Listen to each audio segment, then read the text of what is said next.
Good evening, students, and welcome to our third tutorial in English First Language. It's Monday, the 15th of September at 6 o'clock, and I want to welcome you to the third of our 4 CLC tutorials for this semester. Peter and I are here to lead you through our presentation and the discussion around Unit 3. Tonight I'm going to use a PowerPoint presentation to lead you through the information that you're going to require for this part of the module. Unit 3 is going to focus on writing and presenting, and our PowerPoint presentation is going to help you with your next assignment and the next part of the learning and the work for this module. I'm going to use a couple of videos in between, and I want to invite you to engage in the activities that have been planned in preparation for this unit.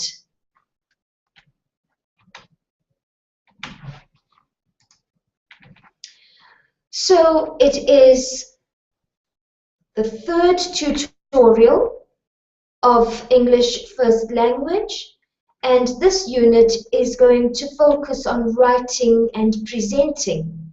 And to get us thinking around this, I'd like to read a quote by Martin Luther, who said, "If you want to change the world, pick up your pen and write."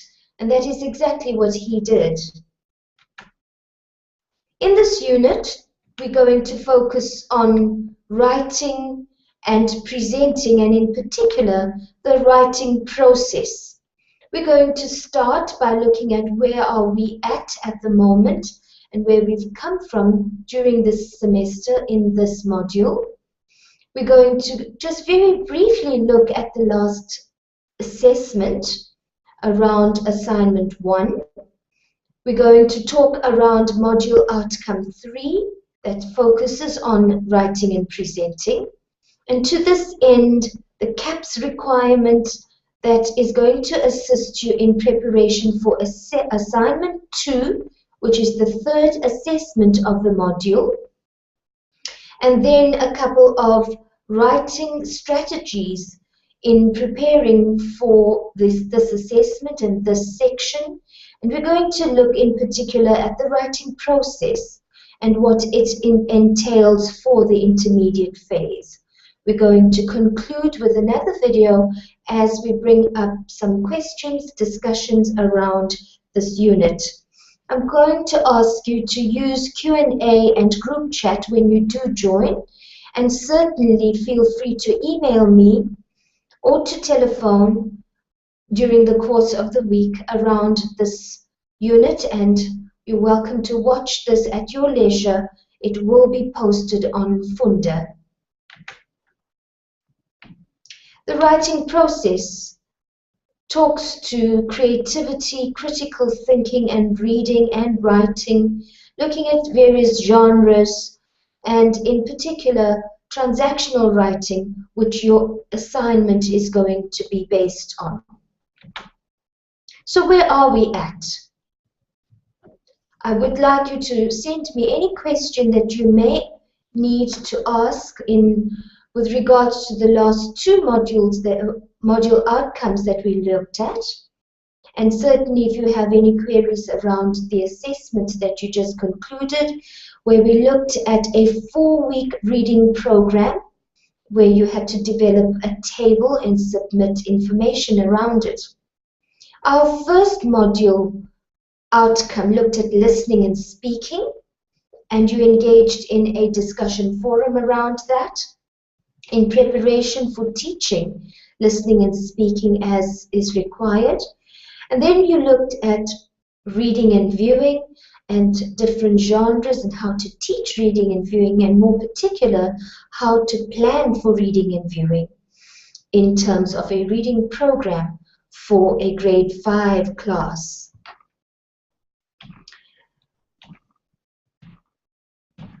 Today we're going to focus on writing and presenting. Module outcome 3 which talks about how to use writing and presenting to promote communication, construction of thoughts, understanding, and more particularly the use of effective processes of writing. How to use the process of writing. Is there a process of writing? And that is what we're going to focus on tonight. Module Outcome 3, Writing and Presenting and the Processes of Writing.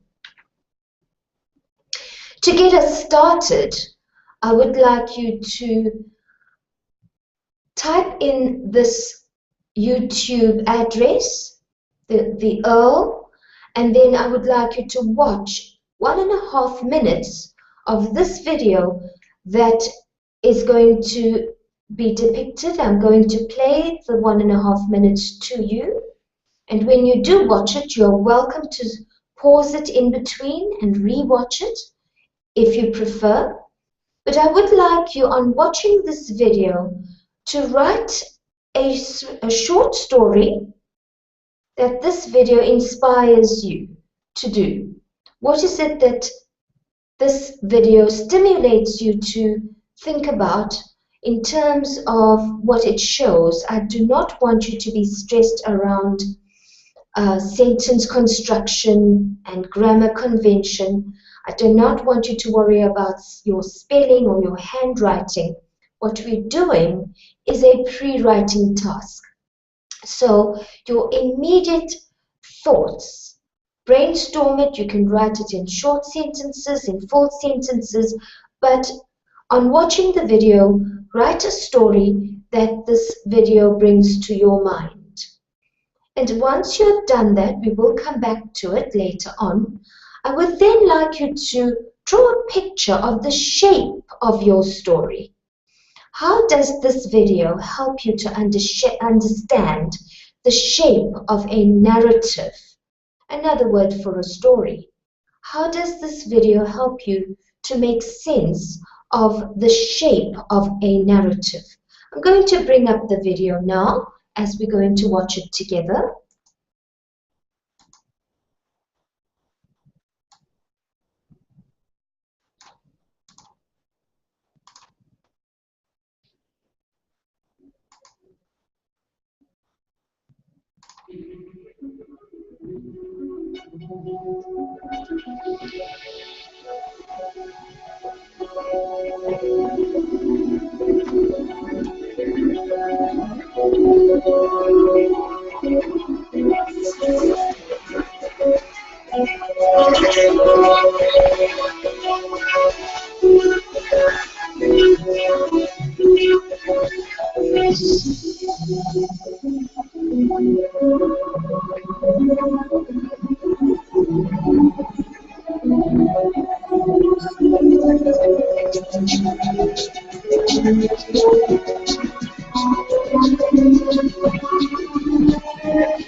And we're going to stop the video there. I will talk to it now. You have just watched 1.5 minutes of a roller coaster. A roller coaster that started somewhere, that went around very vigorously, very fast, several swirls, and then ended somewhere. So on watching that video, I would like you to spend a few minutes on writing the story that that roller coaster snippet inspires you to write about. And in so doing, I also would like to ask you to use the shape of that experience to understand narratives. At this point, I will like to invite and welcome the one viewer who has joined us from home, and invite you to use Q&A to engage in any participation tonight. I want to say thank you for joining us, and do feel free to participate in the rest of this tutorial. And as we move along, I will come back to that activity. We're going to look at what the CAPS document has to say about writing and presenting. Quite often, children in school feel like this. A task is given to them. The teacher requires them to write a creative writing piece. A topic is given, and then they don't know what to say. And when they do, the handwriting looks deplorable, unreadable, spelling is an issue, yet the creativity that is being asked for is often a secondary matter, whilst it should be the first point of departure. So what does CAPS have to say about writing and presenting? What is its requirements? I'm going to bring the CAPS document up for us to just look at it, particularly on page 11 and page 19. The CAPS document spells out what reading and viewing is all about for the intermediate phase. Just going to bring up the section. Right. The CAPS document says writing is a powerful instrument of communication that allows learners to construct and communicate thoughts and ideas coherently. We know that that is not just for English. It is across the curriculum, and therefore we have to take writing and presenting very seriously, because without it, all communication in terms of written language across the curriculum is then affected. However, in preparing students to write for the curriculum, across the curriculum, we are tonight focusing on English as a subject, English as home language, and in teaching creative writing and transactional writing and the various other forms of writing discreetly as an independent skill. The CAPS document says that we have to teach children the process of writing, which is an approach. It's one of the approaches in teaching creative writing or transactional writing. And this on page 11 is spelled out and has to do with various stages or steps that you can refer to, which you will need to know, especially for the assignment that's coming up. I will address that briefly a little later, but it is on page 19 that I want to focus your attention at this point. On page 19 of your CAPS document, the writing and presenting skills, content, and strategies are spelled out to you on a table. And here are the various activities that you will have to plan around in terms of content, in terms of preparing children to engage in the writing process. You will need to teach descriptive writing, narrative writing, imaginative, dialogues, and so forth, the different genres of writing. You will need to teach transactional writing, writing for certain functions. We're very familiar with essay writing as one form of transactional writing.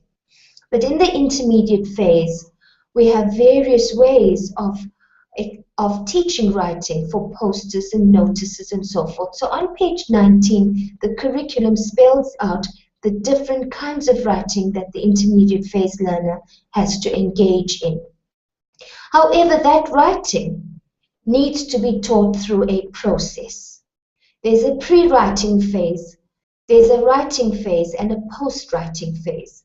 And these sub-skills are spelt out in the next column. The writing process starts with something that inspires you, something that you are stimulated by. And thereafter, there's the drafting, the revising, and at the end, the publishing stage. So this is a curriculum requirement. It is what is expected of us as teachers to be able to teach. And hence the assignment that's going to engage you in critical thinking about how is this done and why must this be done. So I will come to that slide just now in describing to you that the various parts of your assignment that's coming up.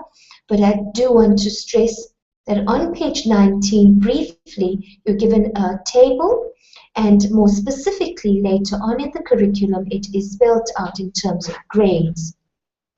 To go back to our PowerPoint and the rest of our presentation, the writing process, as I have illustrated, is one way of experiencing or teaching writing, and the curriculum requires it of us. I have a slide that just is for quick access for you to see the different stages.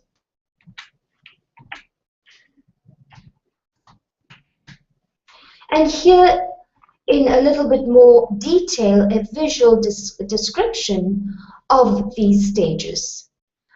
So the pre-writing stage involves why are we writing?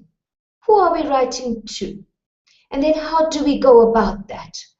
We often give our classes a title, a heading, some kind of stimulus that gets them choosing an audience and a purpose for their writing. And thereafter, we engage them in pre-writing activities where they can brainstorm either alone or as a class or with groups. What form is that writing going to take? In terms of transactional writing, is it an essay? Is it a narrative? Is it a poem? Is it a card? In terms of the genre, what form is that writing going to take? So all of that happens before the actual writing happens. And then when the writing happens, who is the speaker? Whose voice is being spoken? Is it first person, second, third person speaking?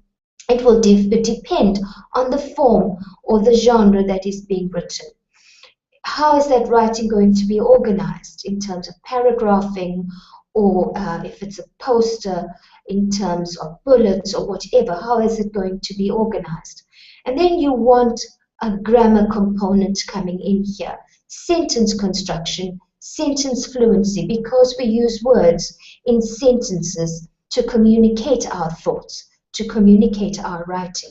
So immediately you can see the listening and speaking, the reading and viewing, their prior knowledge coming into this activity as well, holistically.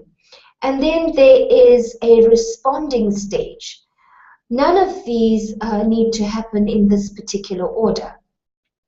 They can respond to their teacher, to a peer conference, to themselves in terms of revising what they have written, their first draft, the draft stage. Once they have a draft or second draft, they revise. There's constant revision, constant rethinking, rewording, refining of that process of what has been written in order to get to a point of publishing. But through that process, we then look at editing. Here comes the grammar conventions, the spelling, the construction of sentences, the concord, the word order. All of those things then can be looked at once there is a germ, once there is some kind of creativity for the purpose that they are writing. And thereafter, one can look at the fine conventions of spelling checks and so forth. And that can be done individually through the teacher's intervention, or in groups or in pairs. And as a final step, the work is then published, whether it's for an exam or for an assessment, or whether it's for some other purpose. Here again, the purpose of the writing will come through. And how does the student then share that writing?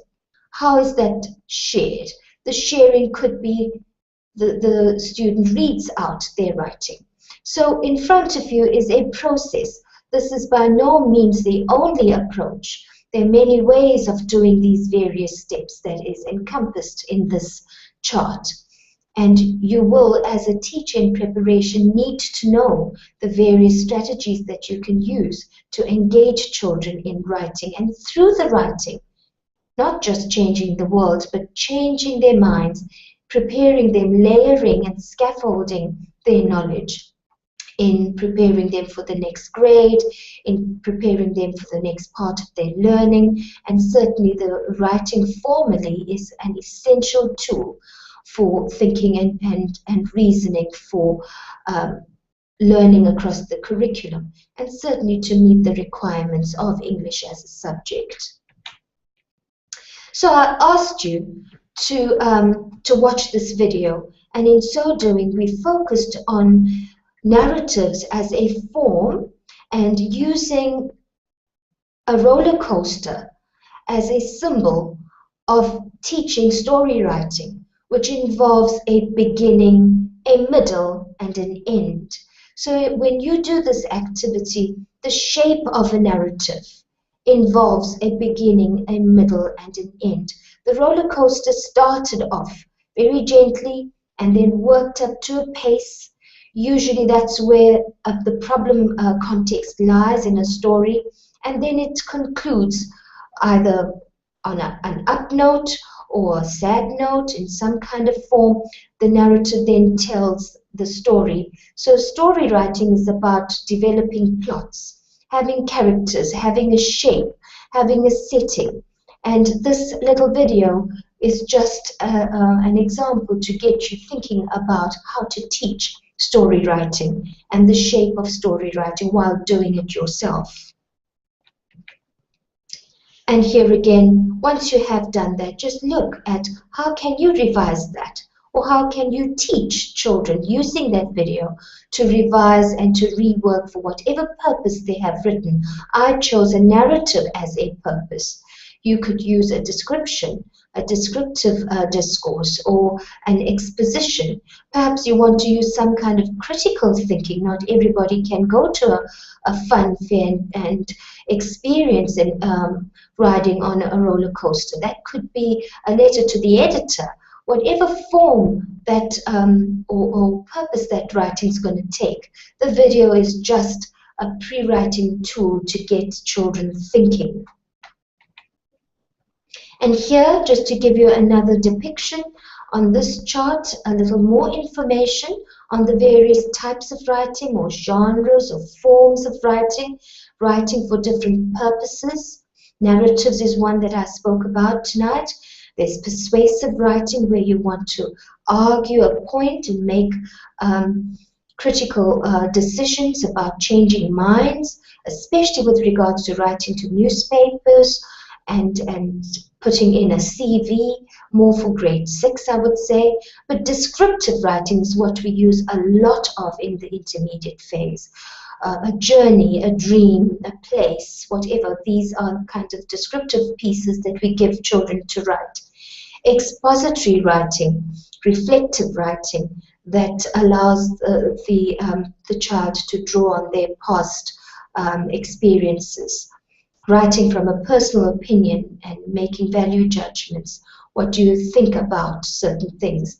So these are 4 examples, which is part of your curriculum as well, for you to access and to ponder on and to use. In preparation for assignment 2, assignment 2 is an essay which constitutes 30% of this module. This essay is going to be not more than 4 pages long, and it's going to look critically and creatively at transactional writing in particular. And you're going to focus your attention in terms of the CAPS document on grade 6. What strategies would you use to promote critical and creative writing using transactional writing as a genre? I'm going to urge you to read the fine details of this assessment in your module outline, and in particular the academic guidelines that show you and guide you in terms of bibliographies, your in-text referencing. I'm going to, in particular and very urgently, ask you to look at relevant headings to guide the focus of your essay, especially since it is only 3 to 4 pages long, and make use of relevant headings that will guide the reading of your essay. Look at the rubric that will also inform the sections that you are going to have to include. So that's your next assessment, the third of 4 assessments for this module. In conclusion, I'm going to ask you to send in any feedback, questions, comments that you may have using Funda. Email through your queries regarding this unit, and a very quick picture again of the various kinds of writing. We are going to focus on the assessment on transactional writing, which involves very formal kinds of pieces of writing, note-taking, summaries, comparisons, comprehension tasks. It's also about essay writing and writing for function. In conclusion, I'm going to invite you to type in the URL. It's a 13-minute long YouTube video on some writing strategies that you can explore in teaching writing. And the example that is used here helps you to gain some ideas on how you can engage your class in stretching the moment. Quite often children just write very short sentences, almost listing a whole sequence of events, not able to expand their ideas, not able to stretch the moment in terms of their descriptions and so forth. So this YouTube link is going to give you some examples of how to extend your children's ideas in terms of writing strategies. I'm not going to show the video tonight, but you are most welcome to access this on lessons and look out for this unit's link on Funda during the course of this week so that you can access the video that will give you ideas on writing strategies also for your assignment. And with that, I want to conclude tonight's tutorial. As a reminder, our next tutorial is going to be on the 9th of October. And here again, you're welcome to watch it from home. Our next tutorial is going to be on the 6th of October. The last assignment is due on the 9th of October. And you're welcome to watch it at leisure, at home. And I'm very aware that many of you are accessing our tutorials as a video and watching it at your leisure, being able to pause in between, get back to it whenever you need to. And that is really encouraging to know. Our 4th unit is going to focus on language structures and conventions. And we're going to be looking at grammar in particular and a shared language, English as a shared language. And then we're going to be concluding this semester with the last assessment, Assignment 3, which is going to look at lesson planning, and it's going to be a 20% weighted assignment to bring us to the 100% weighting that we have for this module. And with that, I just want to remind you that our prescribed book, the Cora, Lindsay and Knight, is a useful resource that you can access for your assignments and in preparation for the conclusion of this module. All the best for for a successful semester. Keep going, you're almost there, and I'm well aware that you have other commitments, you have other studies as well, further modules to worry about, but I urge you to give of your best. And the more you do that, the more you put in, the more you will get out. So in wishing you well, I want to say thank you for watching this video. Feel free to contact me, and a very good night to you.